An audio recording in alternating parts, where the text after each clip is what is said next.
Please like करो, subscribe करो। बालिका बहू, तेरी शादी होने वाली है अगले महीने। ये बस्ता उठाकर कॉलेज जाना बंद कर दे अब। अरे कैसी बात कर रही हो, अभी उसकी उम्र ही क्या है। इतनी जल्दी शादी करने का फैसला मैं नहीं लेने वाला। फैसला लेने के लिए तुम्हें कहा किसने है? अरे मैंने कह दी शादी है तो है अगले महीने। बेचारी अमिता करती भी तो क्या, छोटी सी उम्र में बन जाती है अपने से 2 गुने उम्र के आदमी की बीवी। शादी के बाद देर रात पति घर आता है। खाना लगाओ, भूख लग रही है। अमिता खाना लगाती है। ये क्या बनाया है? वो सारा खाना फेंक देता है। कर्म ही खराब थे जो इतनी कम उम्र के लड़के से शादी करा दी। तभी वहाँ अमिता की सास आ जाती है। अरे हमें क्या पता था कि ये इतनी कामकाज में ढीली है। इसकी माँ ने तो कहा था रॉकेट की स्पीड से काम करती है। अमिता को आए दिन ससुराल में ताने, गालियां और कभी कभी तो मार भी पड़ती। सुन जा, अपनी माँ को बोल 50,000 रुपए भेजे, फ्री में नहीं रखना है तुझे। अरे मेरी एक आंख का ऑपरेशन भी तो करवाना है। अमिता को सास घर से निकाल देती है। अमिता परेशान होकर मायके की ओर जाती है। वो घर तो पहुंचती है लेकिन वहाँ ताला लगा है। अरे अमिता बेटी, क्या हाल बना रखा है तेरे पति ने? कहाँ है वो? अमिता पड़ोसी के सामने रोने लगती है। मुझे नहीं जाना उस घर में चाची, मेरे मम्मी पापा कहाँ है? उन लोगों ने तो ये मकान छोड़ दिया बिटिया। वो लोग तो कहीं और शहर चले गए, तुझे नहीं बताया? अमिता जोर जोर से रोने लगती है। नहीं बताया, ये क्या कर गए माँ पिताजी मेरे साथ। मेरी जिंदगी तो ढंग से भी खराब है। अब मैं क्या करूं? अमिता रोते हुए वहाँ से जा रही होती है कि उसे एक औरत मिलती है। अरे सुनो तो, रो क्यों रही हो?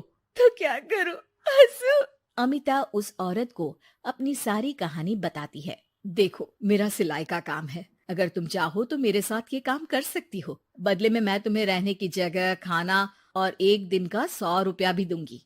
अमिता कुछ सोचती है और फिर उस औरत के साथ चल देती है। अब क्या था, अमिता की जिंदगी अपने मायके और ससुराल से दूर एक नए सिरे से शुरू होती है। रहना खाना फ्री होने के कारण अमिता रोज का पैसा बचा लेती। वो आसपास के लोगों के भी कपड़े सिलने लगी। और एक दिन सिलाई सेंटर की एक औरत कहती है, अरे वो साड़ी की कंपनी है ना, वो बिक रही है।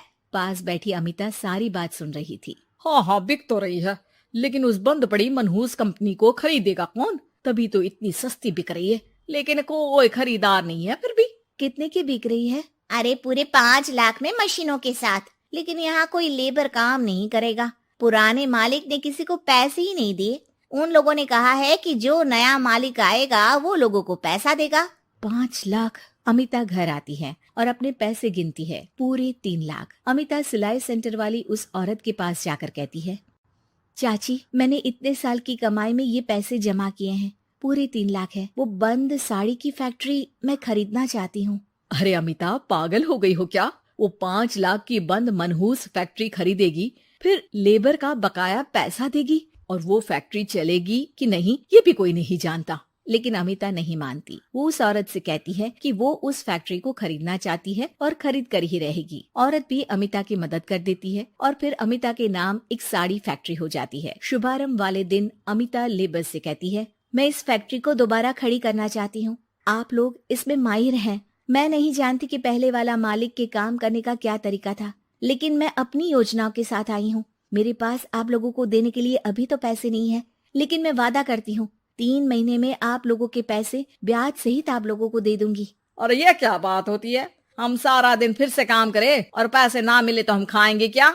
सिर्फ 3 महीने की बात है। वैसे भी आप लोग बिना काम के यहाँ नए मालिक के इंतजार में बैठे ही थे। मैं काम करना चाहती हूँ और 3 महीने में सारे पैसे देने का वादा भी करती हूँ। लेबर आपस में सलाह करते हैं और अमिता की बात मान लेते हैं। सिलाई सेंटर से मशीन, सिलाई और कपड़े के ज्ञान में माहिर हो चुकी अमिता सभी के साथ मिलकर खुद काम करती। शहर और दूसरे शहरों में घूम घूम कर साड़ी का डिजाइन दिखाती और ऑर्डर लेती। अमिता को कई जगह से ऑर्डर आ जाते हैं। कई लोग उसके काम को सराहते तो कई आलोचना भी करते। अरे बड़े बड़े व्यापारी बैठे हैं, यहाँ तू कहाँ टिकेगी? लाओ दिखाओ कैसी साड़ी बना रही है तुम्हारी फैक्ट्री।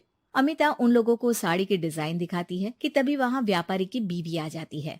हाय रे, कितनी प्यारी साड़ी है ये, बड़ी महंगी लगती है। मेरे लिए ले लो ना जी, और हाँ, अपनी दुकान में भी रख लो इसे, बहुत बिकेगी मैं कहती हूँ। अमिता मुस्कुराती है। अरे सेठ जी, बड़े बड़े व्यापारियों से नहीं, पर अच्छी डिजाइन और क्वालिटी से बाजार में चलती है। अब बताओ कितने का ऑर्डर है आपका? धीरे धीरे अमिता का आत्मविश्वास और बढ़ता है। बड़े बड़े ऑर्डर्स के लिए वो खुद लेबर्स के साथ मिलकर सारा दिन सारी रात काम करती, और फिर वो दिन भी आ जाता है जब अमिता को लेबर को पैसे देने होते हैं।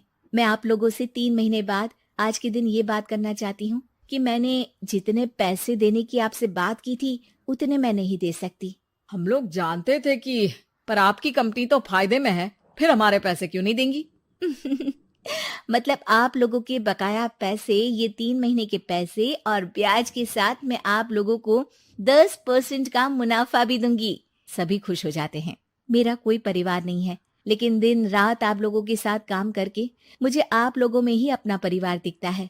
अमिता की फोटो पेपर में छपती है। उसके बिजनेस मॉडल को पढ़ने के लिए कई बच्चे भी उसका इंटरव्यू करते हैं। अब अमिता 1 से 2 और 2 से 4 फैक्ट्री खोलकर देश में बड़ा नाम कमाती है।